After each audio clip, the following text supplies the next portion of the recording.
Assalamualaikum warahmatullahi wabarakatuh. Perkenalkan, nama saya Ma'rifatul Julfiana. Saya dari Prodi Matematika Fakultas Ilmu Eksakta Universitas Nahdlatul Ulama Blitar.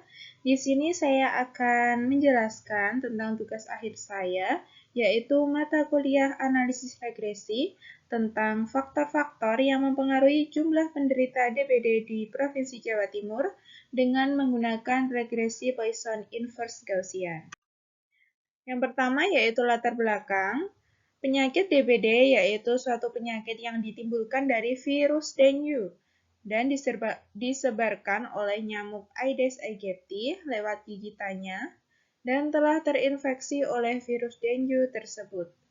Masa inkubasi pada virus dengue dalam diri manusia sekitar 3-14 hari sebelum munculnya gejala-gejala klinis.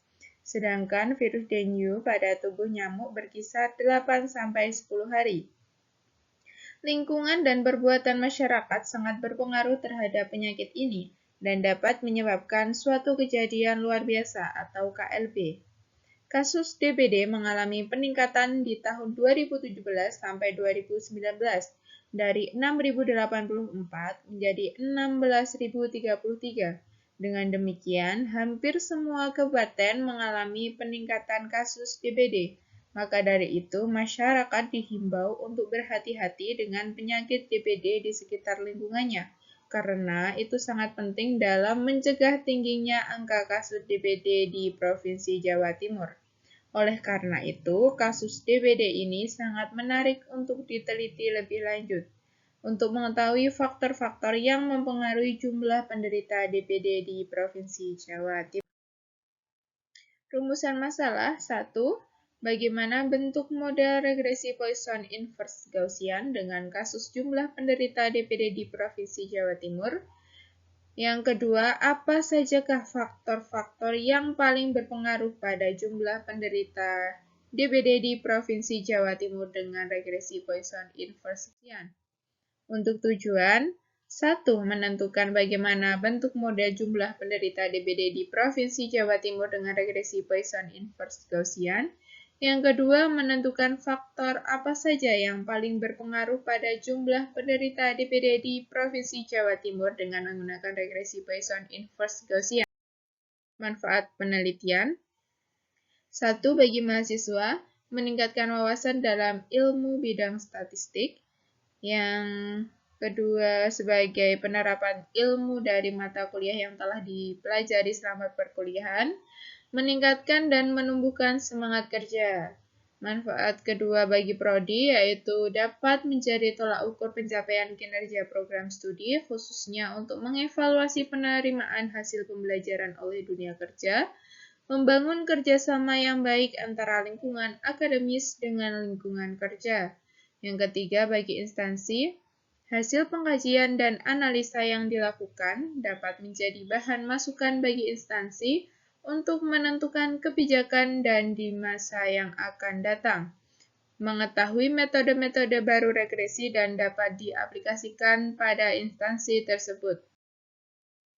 Batasan penelitian 1. Data penderita DBD di Provinsi Jawa Timur pada tahun 2024.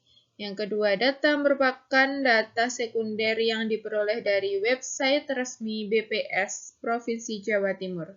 Yang ketiga, metode penelitian yang digunakan adalah metode regresi Poisson inverse Gaussian. Yang keempat, analisis data menggunakan bantuan software SPSS 25. Selanjutnya, tinjauan pustaka. Demam berdarah dengue atau penyakit DBD yaitu jenis penyakit yang diakibatkan oleh virus dengue kemudian disebarkan oleh nyamuk Aedes aegypti. Yang kedua, regresi linier berganda. Regresi linier berganda adalah metode statistik yang digunakan untuk mengukur hubungan antara variabel dependen atau variabel Y dan lebih dari satu variabel independen atau X1, X2, sampai Xn. Tujuan dari regresi ini adalah memprediksi nilai Y berdasarkan nilai X dan menentukan kekuatan hubungan antar variabel.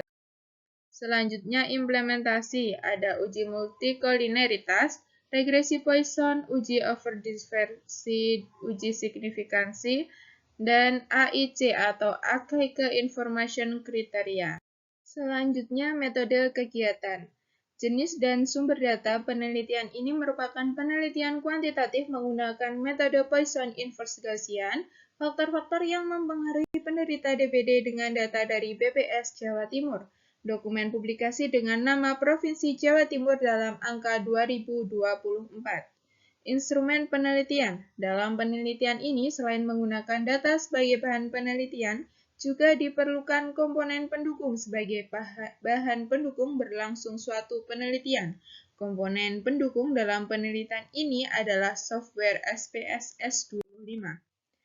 Populasi dan sampel. Populasi dalam penelitian ini adalah data jumlah penderita DPD, jumlah fasilitas kesehatan, kepadatan penduduk, dan jumlah tenaga kesehatan di 29 kabupaten di Provinsi Jawa Timur dalam angka 2024. Metode pengumpulan data.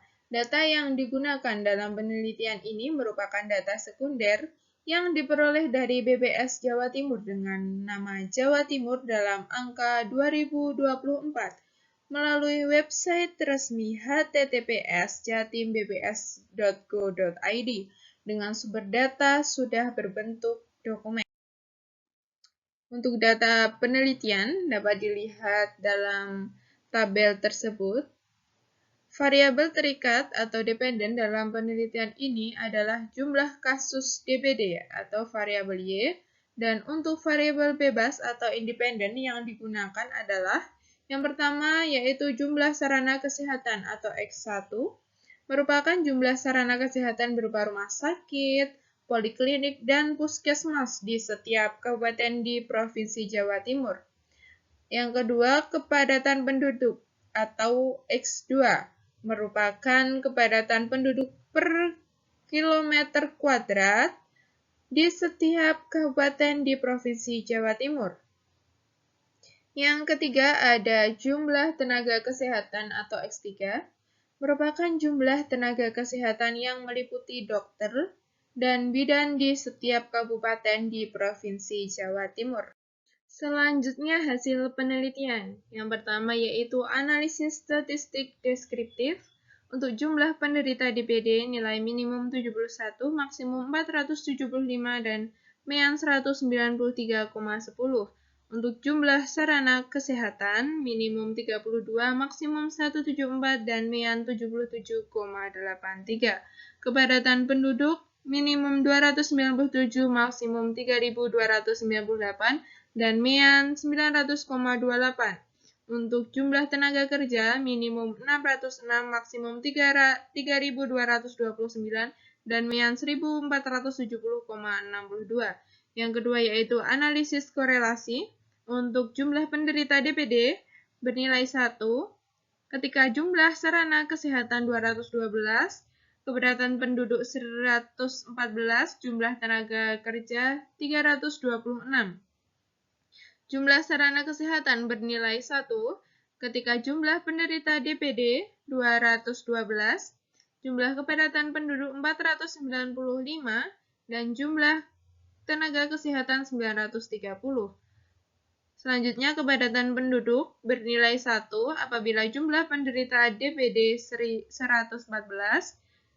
jumlah sarana kesehatan 495, dan jumlah tenaga kesehatan 540. Jumlah tenaga kesehatan bernilai 1 ketika jumlah penderita DPD 326, jumlah sarana kesehatan 930, kepadatan penduduk 540. Yang ketiga, uji multikolineritas. Nah, pada tabel tersebut, uji multikolineritas untuk nilai toleransi didapatkan yaitu 1,36, untuk VIV 7.380 dan 708 untuk toleransi dan 127, untuk VIV 1.413 dan 7.869. Yang keempat yaitu uji overdispersi. Pada hasil uji overdispersi menggunakan Package AER dari software RStudio juga menunjukkan jika terjadi overdispersi karena nilai p-value sama dengan 0,001526 atau kurang dari alfa, di mana alfa bernilai sebesar 5% atau 0,05, sehingga data penelitian yang mengalami overdispersi akan dilanjutkan menggunakan langkah metode berikutnya, yaitu menggunakan regresi Poisson inverse Gaussian.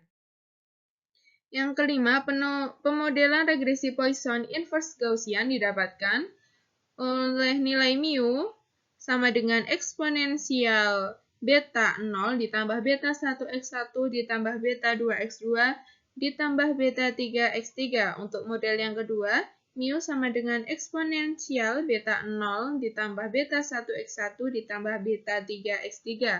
Selanjutnya nomor 6 yaitu pengujian hipotesis. Untuk nilainya, model x1, x2, dan x3 itu sebagai model 1. Dan untuk keterangannya itu tidak signifikan semua karena keputusan H0 semuanya diterima. Untuk model yang kedua, yaitu X1 dan X3, itu juga sama.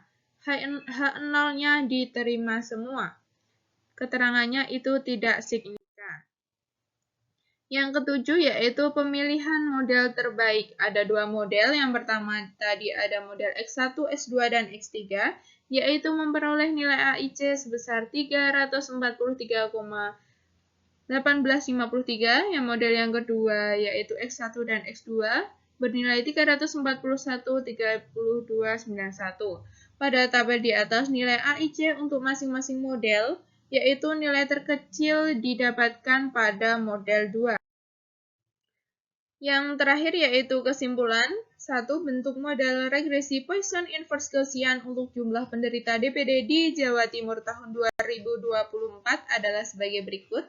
Mu topi sama dengan eksponensial B0 plus B1x1 plus B3x3, di mana B0 sama dengan 4,8744680, B1 bernilai min 0,008664, B3 bernilai 0,000729.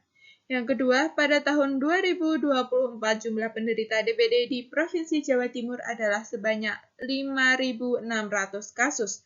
Jumlah penderita DPD terbanyak yaitu sebanyak 475. Penderita DPD yang terjadi di Kabupaten Situbondo. Dan jumlah penderita DPD terendah terjadi di Kabupaten Mojokerto dengan jumlah penderita DPD sebanyak 71 penderita. Setelah dilakukan uji overdispersi pada data jumlah penderita DPD tersebut, maka mengalami overdispersi menggunakan regresi Poisson inverse Gaussian. Terima kasih, sekian presentasi dari saya. Apabila ada kurangnya, saya mohon maaf. Wassalamualaikum warahmatullahi wabarakatuh.